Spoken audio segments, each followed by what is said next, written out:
Orang dengan gangguan jiwa, umumnya mereka akan mendapatkan stigma dan juga dikucilkan dari masyarakat. Sehingga ketika mereka berusaha survive dari gangguan jiwanya, kondisi gangguan jiwa, mereka itu tidak memiliki makna hidup, terutama mereka yang mengalami gangguan jiwa berat. Saya Gerda, asal Universitas Muhammadiyah Purwokerto, akan membahas gambaran kebermaknaan hidup pada penyintas gangguan jiwa. Orang dengan gangguan jiwa merupakan individu yang mengalami gangguan dalam pikiran, perilaku, dan perasaan yang termanifestasi dalam bentuk sekumpulan gejala dan perubahan perilaku. Secara garis besar, gangguan jiwa ini bisa dibagi menjadi dua, antara gangguan jiwa ringan dan juga gangguan jiwa berat. Kalau gangguan jiwa ringan, pengidapnya ini masih bisa berkomunikasi, masih bisa beraktivitas secara normal. Sedangkan gangguan jiwa berat, mereka ini sudah tidak terhubung dengan realitas dunia yang ada. Nah, kondisi inilah yang membuat umumnya penderita ODGJ ini, mereka yang mengalami gangguan jiwa berat, mendapatkan stigma negatif, dikucilkan dari masyarakat sehingga kehilangan pekerjaan. Nah, dengan kondisi tersebut, akhirnya penyintas gangguan jiwa ini tidak memiliki makna hidup. Padahal kebermaknaan hidup itu merupakan sebuah orientasi mendasar dari manusia. Karena menurut Viktor Frankl, orang yang memiliki makna hidup, maka dia itu orang yang sehat jiwanya dan juga bisa bahagia. Menurut Viktor Frankl, kebermaknaan hidup itu ada tiga aspeknya. Yang pertama adalah creative value atau nilai kreativitas. Aspek ini berarti seseorang mewujudkan sebuah nilai dengan sebuah aktivitas yang produktif. Kemudian yang kedua, experience value, yang berarti nilai pengalaman atau memiliki arti sebuah penghayatan manusia dari pengalaman hidup dan perjumpaannya dengan dunia atau lingkungan sekitar yang terwujud dalam sebuah perilaku kasih sayang.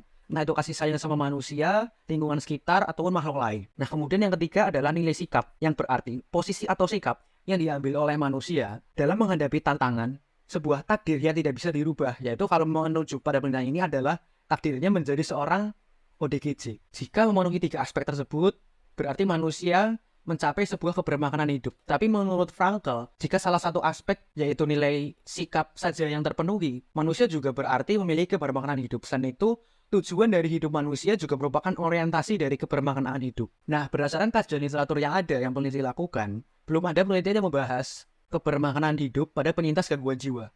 Ya memang ada penyintas gangguan jiwa yang berusaha untuk produktif, seperti misalnya menjadi relawan ODGJ. Mereka membantu ODGJ lain supaya bisa kembali hidup normal, bisa kembali ke masyarakat, bisa bekerja kembali, bisa produktif kembali. Tapi adapun penelitian yang membahas kebermaknaan hidup pada ODGJ, yang peneliti temukan itu cenderung malah eksperimen. Eksperimen untuk menumbuhkan kebermaknaan hidup pada penyintas ODGJ yang kehilangan makna hidupnya. Maka dari itu peneliti akan mencoba mengungkap gambaran kebermaknaan hidup pada penyintas gangguan jiwa. Nah, kenapa aku peneliti tertarik dengan kajian ini? Karena peneliti sebelumnya sudah berusaha untuk melakukan studi pendahuluan pada partisipan. Nah, partisipan ini merupakan seorang penyintas gangguan jiwa yang dia itu tidak mau kembali ke masyarakat, padahal sudah kembali normal, bisa hidup normal seperti sedia kala. Dia itu tidak mau kembali ke masyarakat karena cenderung ingin mengabdikan diri sebagai relawan gangguan jiwa, sebagai relawan ODGJ, untuk merawat, untuk menjadi fasilitator bagi mereka yang mengalami gangguan jiwa. Nah, relawan di sini dia itu tidak dibayar sama sekali, hanya mendapatkan makan, minum, dan kabarnya juga hanya mendapatkan rokok. Tapi partisipan ini mau sepenuhnya menjadi relawan di tempat ini, yaitu rumah singgah milik salah satu dinas sosial yang tidak disebutkan wilayahnya karena perjanjian antara peneliti dengan informan. Desain dari penelitian kali ini adalah penelitian kualitatif dengan pendekatan studi kasus. Studi kasus karena peneliti itu melihat bahwa partisipan ini cukup menarik, yaitu seperti yang tadi sudah dijelaskan, tidak mau kembali ke masyarakat dan memutuskan untuk menetap sebagai relawan ODGJ secara full time supaya bisa membantu ODGJ lain kembali normal seperti dirinya. Nah, partisipan pada penelitian kali ini itu diambil secara purposive sampling atau pemilihan berdasarkan pertimbangan tertentu. Nah, partisipan pada penelitian kali itu hanya satu partisipan atau subjek primer, dan juga ditemukan 3 informan atau subjek sekunder yang merupakan orang terdekat dari partisipan. Instrumen dari penelitian kali ini karena kualitatif adalah peneliti itu sendiri dengan guide interview dan guide observasi atau checklist observasi untuk membantu peneliti. Interview atau wawancara yang dilaksanakan oleh peneliti itu dengan pendekatan semi terstruktur. Tujuannya adalah untuk membuat wawancara itu berjalan secara mulus, secara mengalir. Tidak ada terkesan kaku, tidak ada terkesan menginterogasi dari peneliti kepada partisipan. Nah, observasi yang dilaksanakan adalah dengan cara partisipatif. Peneliti melakukan observasi, melihat langsung ke lapangan bagaimana partisipan menjadi relawan ODGJ, bagaimana partisipan merawat ODGJ, memperlakukan ODGJ, dan juga membersihkan lingkungan sekitar. Adapun teknik dari analisis data yang dilakukan oleh peneliti, pertama adalah peneliti membuat repositori data, kemudian peneliti menetapkan kode, dan dalam tahap ini peneliti juga mengupayakan untuk merasionalisasikan temuan ke dalam kode-kode yang ada. Nah, kemudian langkah selanjutnya adalah peneliti melakukan analisis data yang sudah menjadi kode. Nah, yang terakhir adalah peneliti membuat preposisi akhir, yang akhirnya bisa memunculkan hasil penelitian dan juga kesimpulan dari penelitian. Hasil penelitian yang pertama adalah profil atau latar belakang dari partisipan. Partisipan ini merupakan seorang laki-laki berusia kurang lebih 50 tahun dan sebelumnya dia itu sudah bekerja. Partisipan berasal dari Jawa Tengah, sudah bekerja di daerah lain. Ada di daerah Jakarta dan juga pernah juga bekerja di daerah Aceh.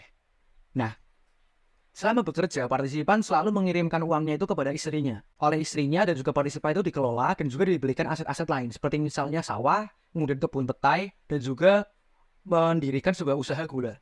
Nah, tapi istrinya ini meninggal, dan partisipan memutuskan untuk menikah lagi, dan akhirnya memiliki 4 orang anak, yaitu 2 orang anak tiri dan 2 orang anak kandung. Nah, hasil dari pernikahan yang kedua inilah memunculkan stresor-stresor yang akhirnya partisipan mengalami gangguan jiwa. Pertama, saat partisipan pulang dari Aceh, ternyata semua hartanya itu sudah hilang. Seperti misalnya sawah, kebun petai itu sudah hilang. Usaha gulanya pun sudah tidak ada. Nah, sawah dan kebun petai ini informasinya dijual oleh istri kedua partisipan, kemudian hasilnya itu tidak dibagikan oleh partisipan, tetapi malah dimakan oleh istrinya sendiri dan juga dibagikan ke saudara dari istrinya itu tadi. Nah, hal inilah yang kemudian memunculkan stres bagi partisipan. Terlebih ketika anak tiri partisipan itu bertindak atau berperilaku kriminal, seperti yang dikatakan oleh informan. Anak tiri dari partisipan ini diketahui berperilaku kriminal sehingga akhirnya masuk ke penjara. Nah, kondisi inilah yang akhirnya membuat partisipan bertambah stres dan kemudian mengalami gangguan jiwa.